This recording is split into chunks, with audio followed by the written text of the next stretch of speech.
एक छोटा सा गांव था जहां एक गरीब चाय वाली चुड़ैल रहती थी।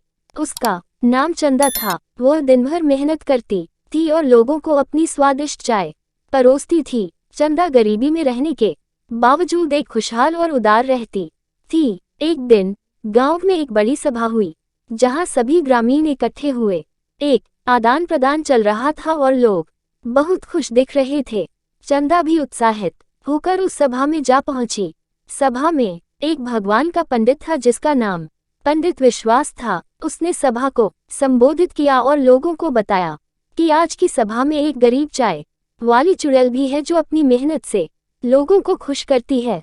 जब लोगों ने यह सुना तो वे सभी चंदा की ओर देखने लगे। वे हैरान और चकित हो गए क्योंकि वे कभी भी चुड़ैल को इतना प्यार और सम्मान नहीं देखा था। पंडित विश्वास ने चंदा को बुलाया और उसे सभा में अपनी कहानी सुनाने के लिए कहा। चंदा थोड़ी घबराए लेकिन उसने अपनी कहानी शुरू की।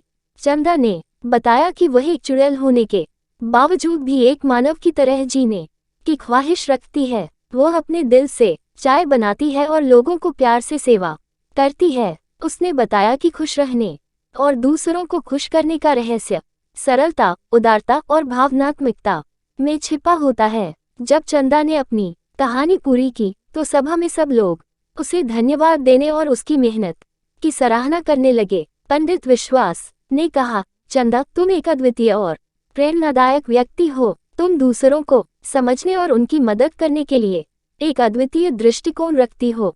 चंदा की आंखों में आंसू आ गए और उसने पंडित विश्वास को धन्यवाद कहा। उसका अद्वितीय दिल और दया सभी लोगों के दिलों में स्थान बना लिया। वे उसे आदर से चाय पीने और उसकी चाय की महिमा को सराहना करते रहे। इस कहानी से हमें यह सिखाई जाती है कि हमें लोगों को उनके बाहरी रूप के आधार पर नहीं देखना चाहिए, बल्कि हमें उनके अंदर की महानता, उदारता और अद्वितीयता को देखना चाहिए। हमें दूसरों की मेहनत की सराहना करनी चाहिए और सबको समान तरीके से सम्मान और प्यार देना चाहिए, चाहे वे किसी भी रूप में हों।